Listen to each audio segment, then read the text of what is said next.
The abandoned building loomed before me, its once grand facade now shrouded in a thick layer of ivy and grime. The sign creaked in the wind, reading, "Blackwood Station," in faded letters.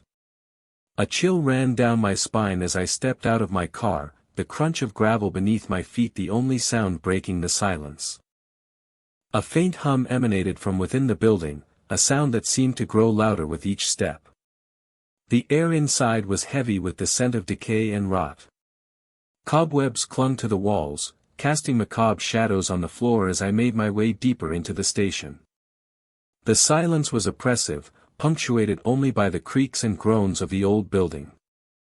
I felt a presence watching me, but every time I turned to look, there was no one there. A chill ran down my spine as I pushed open the door to the control room, revealing a sprawling expanse of dusty equipment and flickering screens. As I began to explore, I stumbled upon a series of cryptic messages scrawled on the walls. They seemed to be a mix of warnings and pleas, all of them directed at a person or entity known only as the listener. I felt a shiver run down my spine as I realized that I might not be alone in the station. Suddenly, the hum grew louder, and the air seemed to vibrate with electricity. I felt a presence closing in around me, its malevolent energy suffocating. I frantically searched for a source, but there was nothing to be found.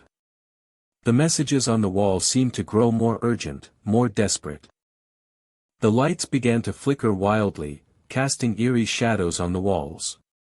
I heard a faint whisper in my ear, a soft voice repeating a single phrase, "Turn it off, turn it off."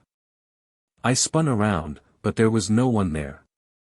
The voice grew louder, more insistent, and I knew I had to find the source. As I delved deeper into the station, I stumbled upon an old radio console, its dials and switches covered in dust. I hesitantly reached out to turn it on, my heart racing with anticipation. The moment I did, the air seemed to shudder, and the whispers grew to a deafening scream. The words, turn it off," became a mantra, echoing in my mind as I frantically searched for a way to shut down the station. But it was too late. The radio began to broadcast a signal that seemed to be calling to something, or someone. The air grew colder, the shadows deepening into twisted, living things. I felt a presence coalescing before me, its eyes glowing with an otherworldly light. I tried to run, but my feet seemed rooted to the spot. The voice in my ear grew silent, replaced by a low, ominous hum. The lights flickered once, twice, and then went out, plunging the station into darkness. I was surrounded by an impenetrable blackness, and I knew I was not alone. In the darkness, I felt a presence closing in, its breath hot on my skin. I tried to scream, but my voice was trapped in my throat. The last thing I remembered was the sound of my own screams, echoing back at me from the radio speakers. And then, I was no longer alone. The presence merged with me, our bodies becoming one as the darkness consumed us both.